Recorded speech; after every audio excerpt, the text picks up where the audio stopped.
श्री गणेशाय नमः। जय श्री कृष्ण, जय श्री राधे।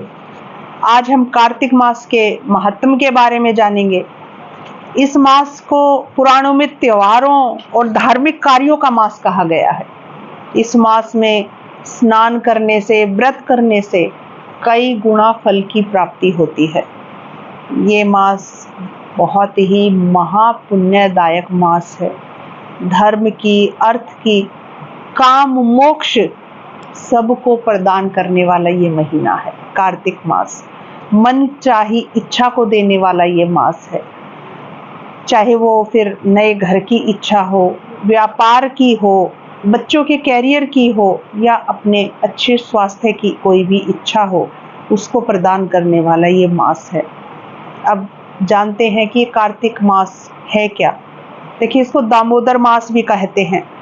स्कंद पुराण और पद्म पुराण में ये वर्णित है कि जिस प्रकार शास्त्रों में वेद और नदियों में गंगा जी पवित्र हैं, सबसे श्रेष्ठ हैं, उसी प्रकार सभी 12 महीनों में कार्तिक मास सबसे श्रेष्ठ है, जो भगवान कृष्ण को भी सबसे प्रिय है। क्यों?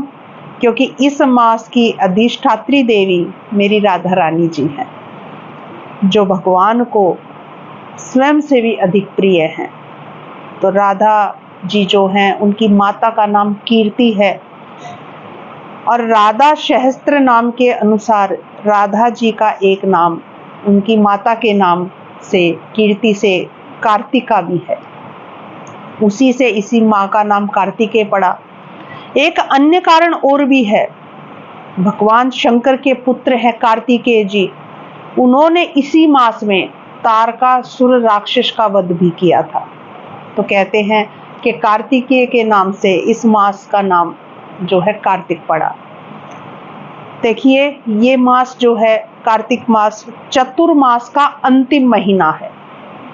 तो इसी मास को दामोदर मास भी कहा जाता है। क्यों?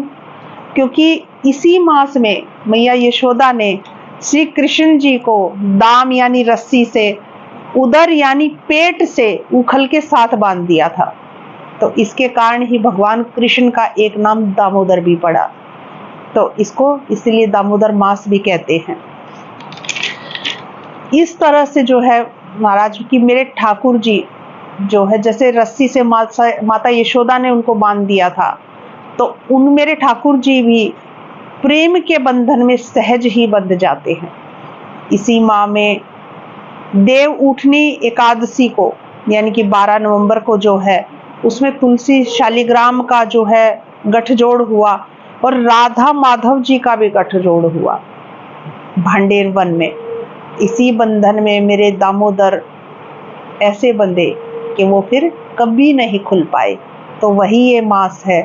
तो राधा दामोदर, राधा कृष्ण, आज भी हम यही नाम जपते हैं। वो ऐसे बंदे हैं, ऐसे नाम जुड़े हैं, हम आज जैसे जपते हैं तो कभी नहीं खुल पाए।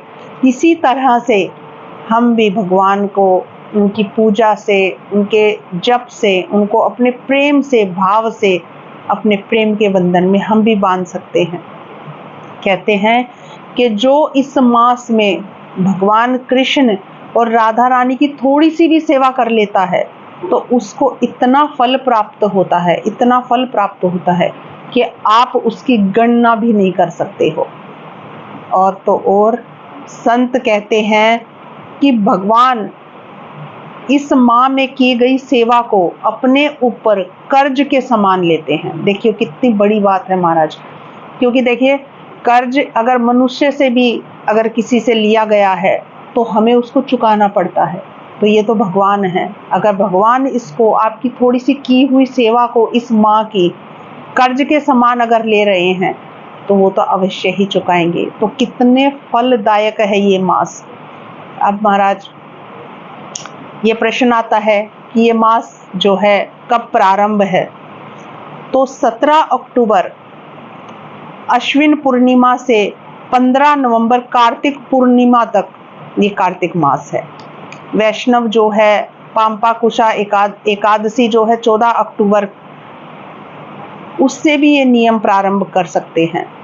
देखिए, कार्तिक स्नान के लिए अब सबसे पहला नियम, इसके कुछ नियम भी हैं कार्तिक स्नान के, तो हम कहते हैं कि सबसे पहला नियम कार्तिक स्नान का है वो है सुबह जागना।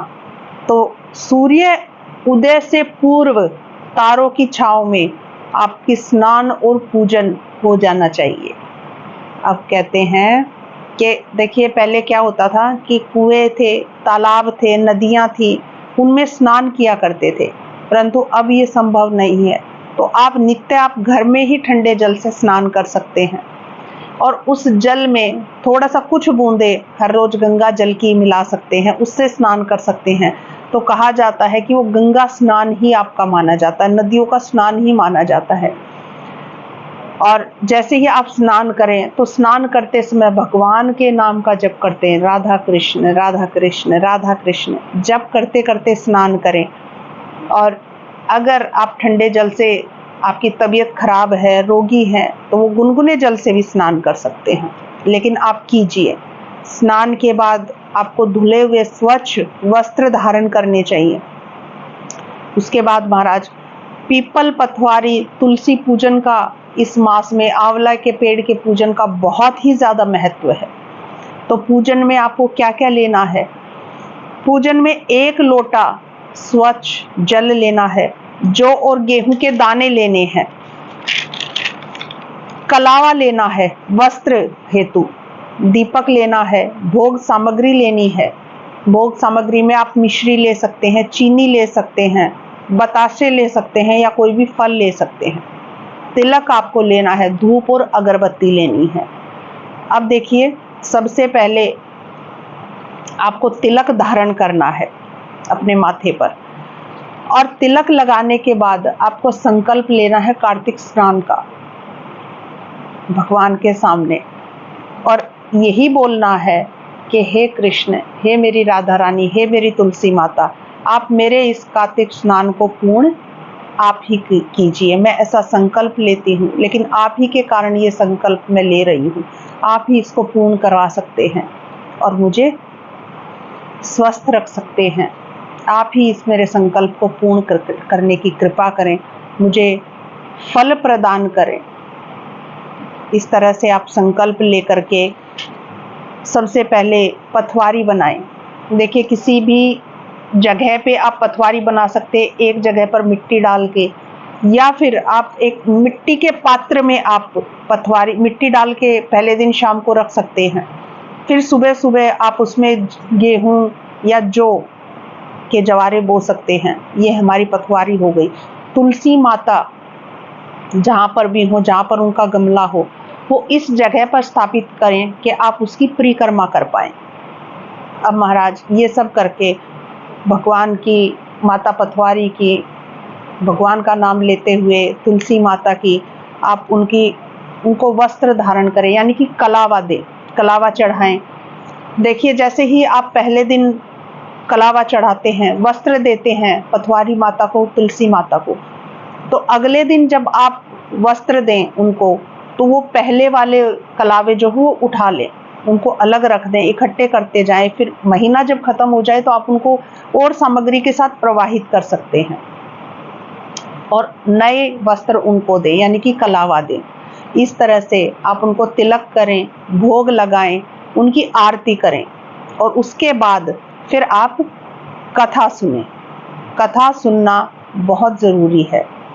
अगर मंदिर में पथवारी है, क्योंकि कई बार मोहल्ले की औरतें इकट्ठी होकर के मंदिर में भी पथवारी बना लेते हैं, तो वहाँ जाएं और पीपल में, आंवले में, केले इत्यादि में उनका भी पूजन अवश्य करें। देखिए सुबह अगर समय नहीं है किसी के पास, तो आप शाम को भी इनमें दीपदान कर सकते हैं और पौधों में। लेकिन कार्तिक स्नान जो कर रहे हैं वो पथवारी माता की और तुलसी की पूजा सुबह के समय ही करें। अब देखिए कुछ नियम हैं। जो लोग स्नान कर रहे हैं उनके लिए तो ये है ही, लेकिन जो लोग स्नान नहीं कर पाए, किसी कारण से स्वास्थ्य ठीक नहीं है, तो मैं ये कहती हूँ कि ये मास एक ऐसा है, इतना पुण्य फलदायक है कि आपको इनमें से कोई 1, 2 जितना आपसे हो सके, ये नियम आपको जो मैं आगे बताने जा रही हूँ, इन नियमों का आपको पालन अवश्य करना चाहिए। देखिए, और जो स्नान कर रहे हैं उनको भी इनमें से जितने हो सके उतने नियमों का पालन करना चाहिए। पहला है दीपदान। दीपदान का बहुत ही महत्व है कार्तिक मास में। शाम के समय जो स्नान कर रहे हैं वो तुलसी माता में दीपदान अवश्य करें। सुबह तो आरती पूजन करना ही है, लेकिन शाम के समय भी ये नियम आप ले सकते हैं। एक दीपक का दान अवश्य करें। नरक चतुर्थी को छोड़कर शरीर पर कार्तिक मास में तेल लगाकर स्नान नहीं करना चाहिए महाराज, ये वर्जित है। तीसरा है तपस्वियों के अनुसार व्यवहार करना चाहिए, अर्थात संयम धारण करें, कम से कम बोलें, किसी से भी झगड़ा बिल्कुल भी ना करें, गलत व्यवहार किसी के भी साथ ना करें, झूठ ना बोलें, कदापि ना बोलें। देखिए, मैंने पहले भी कहा है कि कार्तिक मास में आपके किए गए कर्मों का फल 10 गुना होकर के मिलता है, 1000 गुना होकर के मिलता है। तो अच्छे कर्म करेंगे तो अच्छे कर्मों का 1000 गुना मिलेगा, और बुरे कर्म करेंगे तो उसका भी 1000 गुना फल आपको प्राप्त होगा। तो सदा हमेशा इस महीने में खासकर हमको अच्छे कर्म, अच्छी अपनी वाणी का संयम, इंद्रियों का संयम अवश्य रखें।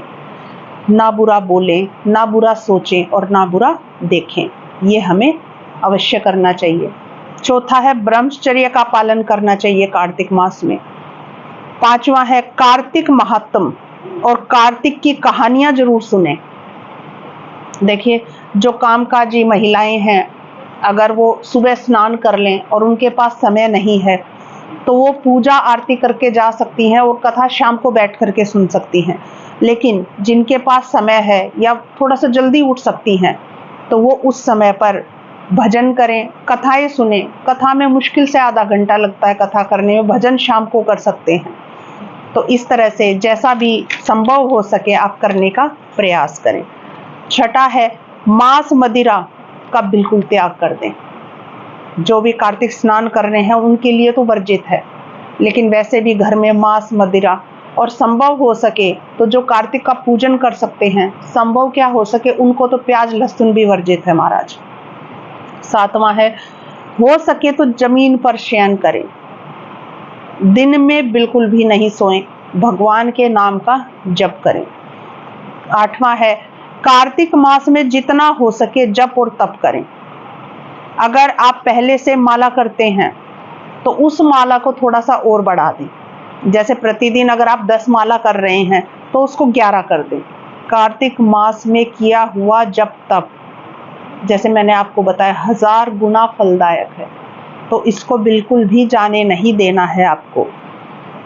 देखिए, अगर हो सके, संभव हो तो वृंदावन में अवश्य एक रात्रि, हो सके 5 रात्रि, 7 रात्रि, 11 रात्रि निवास अवश्य करें। चाहे एक रात्रि करें, आप वृंदावन धाम में जाकर के निवास अवश्य करें। यमुना जी पर दीप दान करें, या तो 31 दीप दान करें, 30 दिन के 30 दीप, या 365 दीप भी कर सकते हैं। और 30 दीप घर से लेकर के जाएं, मिट्टी के दिए या आटे के दिए, वो 30 दिए। दीप दान का भी महाराज देखिए, बहुत लोग होते हैं कि दोने में दीपक रखते हैं और उसको प्रवाहित कर देते हैं, ये बहुत गलत बात है। दीप दान घाट पर कहा गया है, तो घाट पर दीप दान करें, नदी में उसको विसर्जित ना करें। तो यही दीप दान का बहुत बड़ा महत्व कार्तिक मास में है। अब महाराज कहा गया है कि दान अवश्य करें कार्तिक मास में। देखिए, इसमें कहते हैं कि हर रोज एक वस्तु दान करें। जो स्नान कर रहे हैं उनके लिए तो आवश्यक है ही, लेकिन जो स्नान नहीं करते हैं तो वो अगर कुछ ना कर रहे हो तो कम से कम एक नियम ये ले सकते हैं, दीपक का नियम ले सकते हैं या दान का ले सकते हैं। देखिए, क्योंकि इस मास में दान का बहुत ज्यादा महत्व है, तो हर रोज के 5 रुपए किसी को दान कर सकते हैं आप।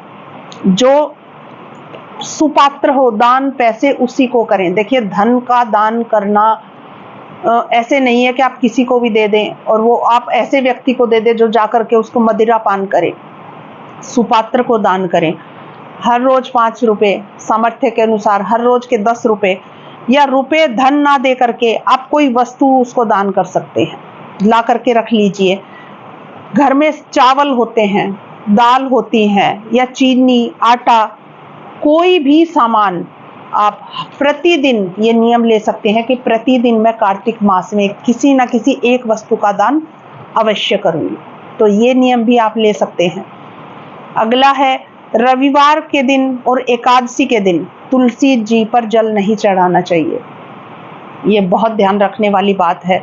एकादशी को तुलसी जी पर अन्न का भोग भी नहीं लगाना चाहिए। कहते हैं कि उनका व्रत होता है एकादशी को, वो भी निर्जला एकादशी करती हैं तुलसी माता भी ठाकुर जी के लिए।